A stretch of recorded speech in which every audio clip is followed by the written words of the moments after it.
What is handover and why your call does not drop when you are moving?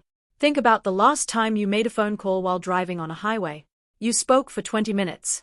You passed through towns, under bridges, past industrial areas and open fields. The signal bar on your phone may have flickered occasionally, but the call held. Your voice kept reaching the person on the other end. The connection never broke. That experience felt effortless. It was not. Behind that 20-minute call, a process was running dozens of times, quietly, automatically, in fractions of a second, making decisions about which tower your phone should be connected to, preparing the next tower before you arrived, and switching your connection from one cell to another without you ever hearing a gap in the conversation.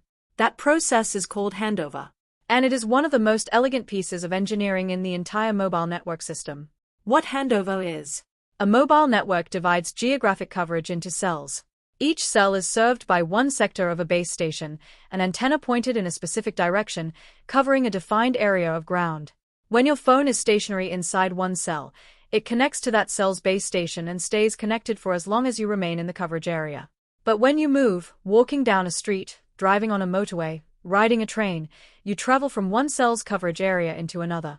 The base station you are connected to gets further away. Its signal gets weaker. Another base station, closer to your new position, has a stronger signal and is better placed to serve you. Handover is the process by which your connection is transferred from the cell you are leaving to the cell you are entering. It is a coordinated, managed transfer that happens in the network without interrupting your call or your data session. From your perspective, nothing changes. From the network's perspective, everything changes in a carefully choreographed sequence of measurements, decisions, preparations, and executions. The network architecture behind handover. To understand how handover works, you first need to understand what is happening in the network while your phone is connected. Your phone does not connect directly to the internet or to another phone. It connects to a base station. In 4G terms, this is called an eNode B.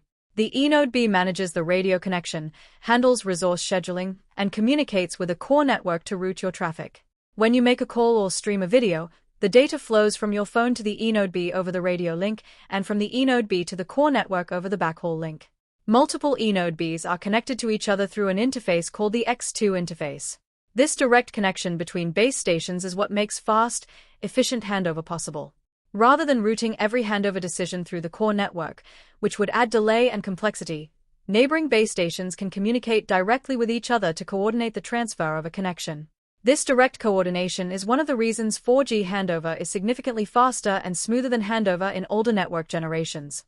The preparatory steps. Measurement configuration. Handover does not begin when your phone is already at the edge of a cell with a failing signal. By that point, it is almost too late. Handover begins long before.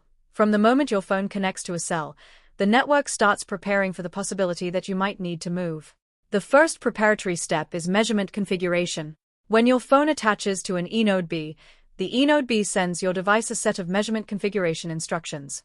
These instructions tell your phone what to measure, how often to measure it, and under what conditions to report the measurements back to the network.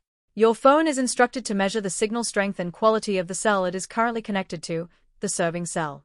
It is also instructed to measure the signals from neighboring cells, the cells around it that it could potentially connect to if a handover becomes necessary. These neighboring cells are defined in a neighbor cell list that the eNode B maintains, which lists the cells physically adjacent to it and their identities and frequencies. The measurement your phone performs is called RSRP, reference signal received power, in a 4G network. This measures the power of the reference signals transmitted by each cell on the downlink. A strong RSRP from the serving cell means your phone is well within the cell's coverage and the connection is healthy. A declining RSRP from the serving cell combined with an increasing RSRP from a neighboring cell is the signal that a handover may soon be needed. Your phone makes these measurements continuously in the background without interrupting your call or data session. The measurement process is invisible to you but constant and critical.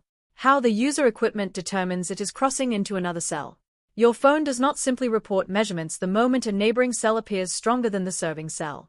If it did, the network would be flooded with handover requests triggered by momentary signal fluctuations, a truck passing between your phone and the tower, a brief reflection from a building, a temporary fade caused by multipath propagation. These short-term variations do not represent a genuine need to hand over. Instead, the network uses measurement reporting conditions called events to filter out noise and identify genuine handover triggers. The most common trigger for a handover in a 4G network is called event A3. This event fires when a neighboring cell's RSRP exceeds the serving cell's RSRP by a defined threshold, called the offset, and maintains that condition for a defined period of time called the time to trigger. The offset and time to trigger values are configuration parameters set by the network operator.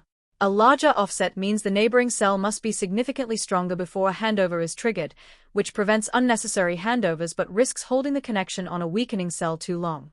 A shorter time to trigger means handovers happen more quickly once the condition is met, which helps in fast-moving scenarios like trains but can cause instability in environments where signals fluctuate rapidly.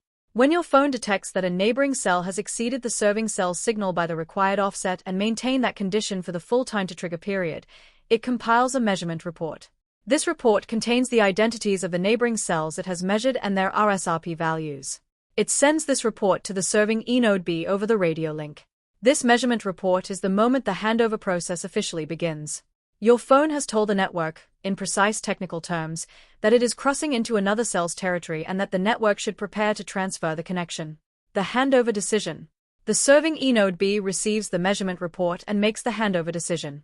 It examines the reported signal levels, identifies the best candidate cell for the handover, typically the neighboring cell with the strongest reported RSRP, and checks whether that cell has the capacity to accept a new connection. The eNode B also considers other factors beyond signal strength. It checks whether the target cell is operating on the same frequency band or a different one, whether the handover will be within the same eNode B serving multiple sectors or between two different eNode Bs, and whether any special conditions apply, such as load balancing policies that might direct the connection to a less loaded cell even if it is not the strongest. Once the decision is made, the serving eNode B sends a handover request to the target eNode B over the X2 interface. This request includes information about the connection being transferred, the quality of service requirements, the current configuration of the radio link, and the measurement context that led to the handover decision. The preparation phase, admission and resource allocation. The target eNode B receives the handover request and performs an admission control check. It assesses whether it has sufficient radio resources, available capacity on the air interface, processing resources in the BBU, transmission capacity on the backhaul, to accept the incoming connection without degrading the service of users it is already serving. If the target eNode B can accept the connection, it allocates the resources needed for the incoming device. It prepares a radio channel on its air interface, configures the parameters the device will use when it connects, and sends a handover request acknowledgement back to the serving eNode B over the X2 interface. Included in this acknowledgement is a piece of information called the handover command, the specific configuration the device needs to connect to the target cell. This preparation phase is critical because it ensures that the target cell is fully ready to receive the device before the device is asked to move. Unlike in older network generations where the device sometimes had to search for a new cell after being released from the old one, a process that caused audible gaps in calls, in 4G the target is prepared in advance. The device moves to a cell that is already waiting for it. The execution phase, the actual handover.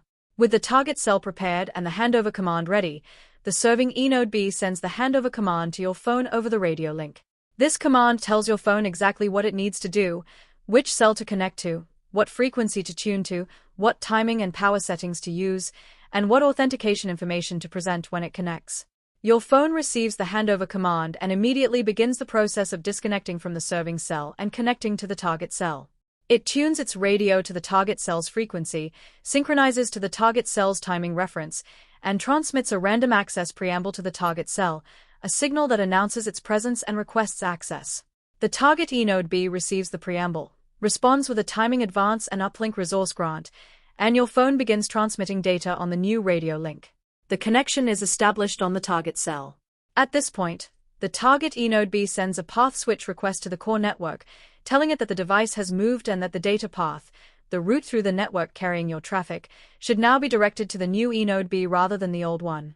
The core network switches the path, and from that moment, your traffic flows through the target eNode B. The serving eNode B is notified that the path switch is complete. It releases the resources it had allocated to your connection, freeing them for other users. The handover is complete. From the moment your phone sent the measurement report to the moment the connection was fully established on the target cell, the entire process typically takes between 20 and 50 milliseconds in a well-configured 4G network. That is less than a 20th of a second. Your call does not drop. Your video does not buffer. You do not notice anything at all. Why handover sometimes fails. Understanding handover also means understanding what can go wrong. The The most common handover failure modes are missing neighbors, incorrectly configured offsets, and timing mismatches. A missing neighbor occurs when a cell that should be in the serving cell's neighbor list is absent. Your phone can measure a strong signal from a nearby cell, but if that cell is not in the neighbor list, the serving eNode B will never consider it as a handover target. Instead, your phone holds onto the weakening serving cell until the signal degrades to the point of a radio link failure, a dropped call. An incorrectly configured offset or time to trigger can cause either too early or too late handovers. Too early handovers move the connection before it is genuinely necessary, potentially triggering a ping-pong effect where the device is handed back to the original cell moments later. Too late handovers hold the connection on a deteriorating cell until call quality degrades noticeably before the transfer happens. These configuration parameters are what radio network optimization engineers spend significant time tuning.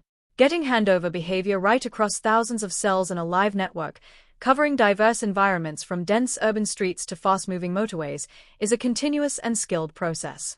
Please do subscribe to watch more content like this. The engineering behind the effortless experience. Every time you make a call while moving and that call holds, you are benefiting from decades of engineering work.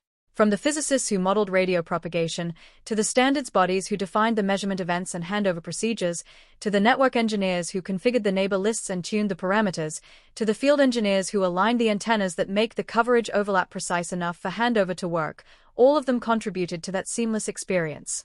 Handover is not a single feature. It is a system.